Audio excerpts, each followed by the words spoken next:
How's it going, everybody? Welcome back to another episode of Infinite Sports. I'm your host, Kenneth Gruenfelder. Today, we'll be talking a little bit of NFL, doing some State of the Unions. We're going to talk about the NFC today, and we'll do an AFC video as well. But I am joined by a special guest. For the first time, I'm having my good buddy Don Matassa on my show now. I've been on his show a couple of times, and we did do a podcast back in the day. But he does a college football podcast called Sloppy Saturdays, so make sure to check it out. Dami, how are you today? What's going on? How are you? This was a long waited video. I know we've been trying to do some stuff together. I'm super excited to be on. You came on right after the draft, my podcast, which was like a 2 hour long episode. So I definitely owe you a podcast or two to say the least, but I'm happy to be on. Like you said, we had a podcast before, had some magic. Happy to talk NFL with you again. That's right, yeah. So, and usually when it comes to me and Dami doing podcasts or me and Ben doing podcasts, as you've seen over the years, yeah, the podcasts tend to run very long because we don't know when to stop talking. But yeah, so today, like I said, we're going to be doing some State of the Unions. Today we'll be talking about the NFC. So basically, what we're going to be doing is we're going to go over each division, each team, talk about some of the things that we like, some of the things we maybe dislike, what the teams could potentially do this season, things like that. It's only June, but we're slowly but surely getting closer and closer to football season, and Dami knows a lot more when it comes to college football. So obviously, if there are certain draft picks that he liked with certain teams, he'll of course touch upon them as well. But yeah, we're gonna go through that, go through free agency moves, things like that. So I guess we'll start off with the NFC East. So last year, of course, the Eagles, they occupy that division. They just won the Super Bowl. Um, I'll be honest, I don't think they made any crazy moves this offseason. They definitely lost some guys in free agency, particularly on the defensive line. A couple guys, Milton Williams and Josh Sweat, they both signed elsewhere.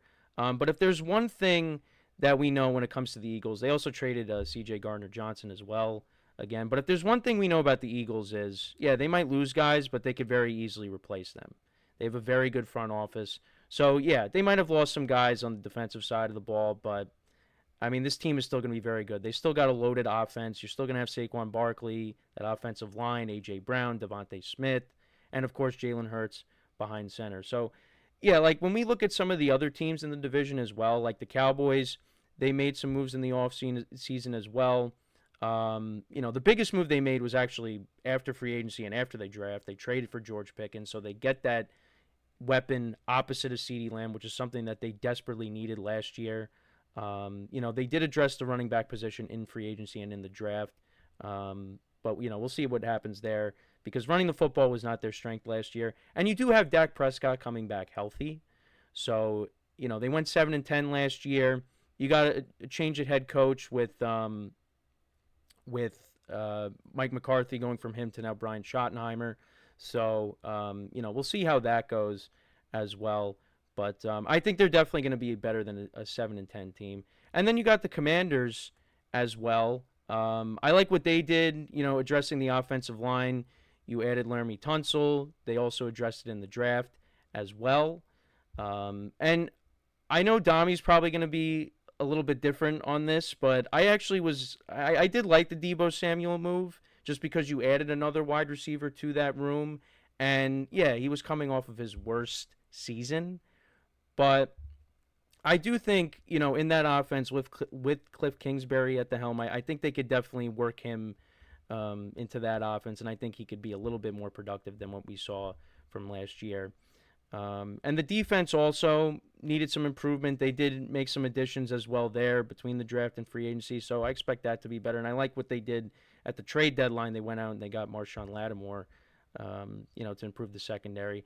And then you got the Giants as well. I really like what they did. I think the quarterback play is going to be better. It has to be. It's got to be better, right? We would think. Um, Yeah. but we got to see how that all plays out now with Russell Wilson set to be the starter, and then they went out in the draft and they drafted arguably the best player in the draft in Abdul Carter, and adding him to that defensive line with Dexter Lawrence and Kayvon Thibodeau and Brian Burns. I'm really excited about that. They improved the secondary. They added a couple of defensive backs, Adenabo from the Saints and Javon Holland from the Dolphins. Um, I think the offense is going to be better. I think the defense should be good. The problem with the Giants is they play in such a loaded division, and on top of that, you have a very tough schedule. You got the toughest schedule in the league, that it might not amount to a lot of wins. So when I look at the overall landscape of this division, I think you still got to give the Eagles, their props, and you got to give them, you got to say that they're the favorites. Of course, they're the clear-cut favorites, and then, I think Dallas is going to be better. I'm curious to see how Dallas and Washington will match up against each other when Dak Prescott is now playing both games, because he didn't play in either of them because he was hurt. So I'm curious to see how those matchups will go with both quarterbacks healthy. And I didn't even mention Jane Daniels, but he was unbelievable last year, his rookie season, getting all the way to the NFC Championship game. So you got those two teams fighting for second and third, and then right now, I mean, I still got to put the Giants in last, unfortunately, even though I think they got better. But they're probably, they might not win a lot of games this year. So that's kind of where I'm at with the NFC East. So I know I said a lot, but Dami, what are your thoughts on this division as a whole? Okay, so let's bounce around a little bit. First off, I'll go bouncing off you with the Giants. I absolutely love everything the Giants did this offseason. I couldn't have made that more clear within the draft. I think their draft picks were unbelievable. I think Abdul Carter at 3, I thought he was the best player in the draft. I thought when you talk about him or Travis Hunter was obviously the debate. I think Abdul Carter is the most NFL ready, highest floor type of guy. I think you know what he's going to be. His ability to play linebacker end. I thought that was a home run. Like I said, I think he's a game record best player in the draft, and they were able to get him at 3, which I thought was a home run. And then them not falling in the quarterback trap. Obviously, leading up to the draft, 2 months, I would say 2 months in, we all thought it was possible for him to go Shedeur Sanders, somebody at 3. They were able to get the quarterback they wanted at, I believe it was the 25th pick. Yeah, it was 25 or 26, but yeah. They were able to trade him and get him, so they didn't fall in the quarterback trap. In a weak quarterback draft class, taking a quarterback top 5, they took the best player in the draft and were able to get a quarterback who I absolutely love. I think the Giants are building such a great core for winning. I think when you look at their defense, like you said, the moves they made in the secondary, the cornerback from the Saints and Javon Holland, that definitely improves them. Their front 7 could possibly be the best in football. So when you look at the quarter building on defense, they're definitely building something that's going to compete in this division very soon, even though I don't think it's going to be this year. And then on this offense, the offense is a little tough. When you look at the offensive line, they've been trying to build it for a multitude of years. It's not there yet. And then for weapons, obviously Malik Neighbors, everybody has high expectations for him. He's going to be a cornerstone on this offense for the next 4 or 5 years, hopefully, if they're able to retain him. He looks like a complete stud. But other than that, I do like Wan'Dale Robinson and a couple of other parts. Tyron Tracy has been promising, but the offense itself is not there yet. And again, a lot of people expect this to be Russell Wilson. If anything happens to him, possibly Jameis Winston to start the season, and then you're going to ease Jackson Dart in. With the tough schedule, I don't expect them to compete this year, but I think they made perfect moves for them in the future. I think they have a path to winning. And even like you said, in this incredibly tough division, the NFC as a whole isn't as tough as an AFC. So maybe in next year or the year after, you can look at them knocking on the door in the playoffs. For the Dallas Cowboys, I really like what they did as well. They're going to be a much improved team with Dak Prescott.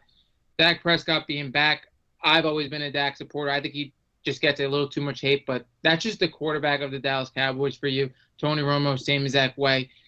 The only issue I have with this Dallas team, I like the defense. I like the O-line, even though it was aging a little bit. They bring in Tyler Booker. I wasn't a huge fan of Tyler Booker, but they bring in something to supplement it. I love the addition of George Pickens. I don't care what anybody says. I absolutely love that. I think George Pickens at his ceiling could possibly be a top 5 receiver in the NFL. Just what he's able to do athletically as a deep threat. I don't think he ever had the perfect situation. You could agree with me in Pittsburgh Yeah, to I mean, get there him. was constant change at the quarterback position, and he was the main guy. There wasn't really anybody opposite of him, when he first got drafted. So now you're playing with, in your eyes, the best receiver in the league. We might have a little bit of a disagreement with that, but yeah, I mean, that is a nice duo that they have over in Dallas now with Pickens. Yeah. I mean, it's definitely a hot take. I think CeeDee Lamb's the best receiver in the league. I mean, doesn't matter either way. At worst, the guy could possibly be in the worst four in the league. He's a complete elite receiver. You have George Pickens on the other side. I think that's going to do wonders for Dak Prescott. The issue is when we look at Dak Prescott and his best season, it was when they had a sufficient run game, and this run game is going to be pretty tough. Javonte Williams, a guy that we really like, doesn't even seem that far back, possibly 3 to 4 years ago, coming out of UNC.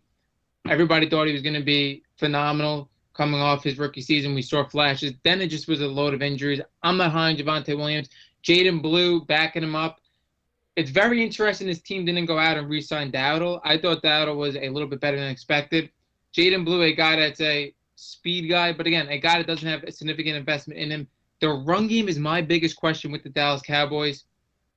Getting into the Commanders, I think Dallas and the Commanders are really going to fight for the second spot because I think the Commanders, as much as Jaden Daniels had a super successful season, there's more tape on him now, year two, and with the Cowboys being a little better, I expect Dallas and Washington to be within one win of each other. The Commanders are improved. They definitely helped that offensive line a lot. Deebo Samuel, like, I'm not in love with the signing, but I do understand that they basically just took on the contract. They gave up nothing. And the biggest thing we talked about it with Josh Allen, Joe Burrow, people who didn't get the Super Bowl in their rookie deal. When you succeed so early on your rookie contract, the team should really be going all in because a quarterback on a rookie deal, like we know in the NFL, you're able to do so much around him when they're on that type of contract. So I like the move. You're basically just spending money on Deebo Samuel. You didn't really give anything up. You're adding another weapon for your quarterback. Again, for Washington, very similar to Dallas. The run game, I really just don't like. Brian Robinson, I like as a compliment, even as a split back, but a guy that's going to take a workload, I don't really know about that. But Washington should be well improved, and I expect them in Dallas to be fighting for number two in the division. And then Eagles, there's really nothing to talk about. Not a lot of big additions or departures. The team is absolutely loaded. Saquon Barkley, it's going to be very interesting to see if he's just going to explode again next year or is he going to take a little bit of a step back. But the receivers weren't really as involved late in the season just because of that team was rolling with Saquon Barkley. And Jalen Hurts, a guy that it's going to be very interesting to see where the NFL landscape puts him when you're ranking quarterbacks. A guy that's regular season hasn't been that noteworthy. Like, he hasn't been – I mean, I believe it was his second year he was in MVP talks. But other than that, the guy has a little bit slower regular seasons, and then postseason, I think he's an absolute monster. He's a guy that rises to the occasion. So Philly, definitely my number one team.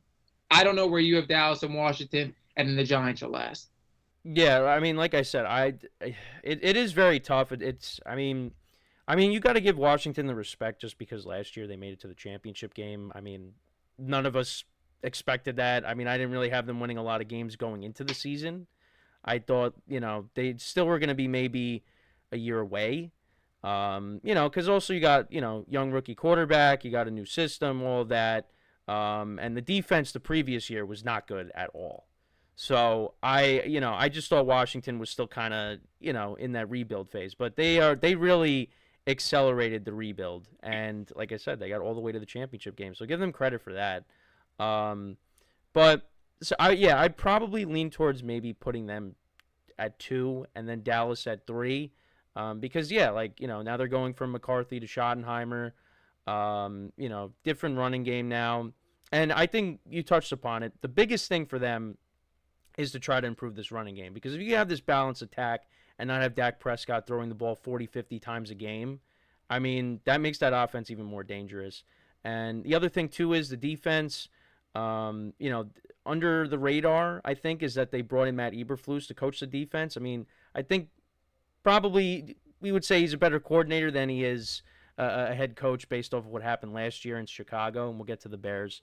I But think with Schottenheimer, you, you yeah, you need somebody with at least head coaching yeah, experience, coordinator, because I'm not really all in on that hire, and I don't think anybody is. yeah. So, yeah. So I think the defense will be better schematically, and then also like you had a ton of injuries last year too. I mean, guys were getting hurt. Pretty much everybody missed time, but now you're hoping that doesn't happen again. But then again, injuries are always bound to happen. So.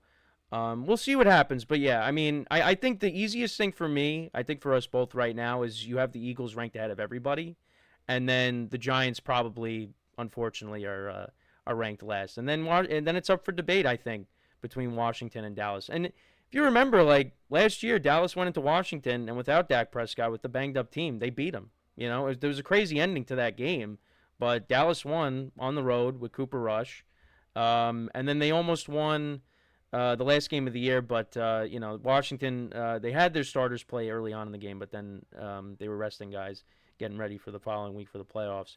So we'll see. But it's definitely not the NFC least anymore. That's for sure. No, So yeah, I would definitely agree with you. Like, it's going to be close, but right now I'd put Washington at two. It's like mhm, it's an improved team, even though I don't think Jane Daniels is going to be like as historic as last year. He's still going to be yeah, a really good quarterback and an improved offense that should, I think, hedge it out.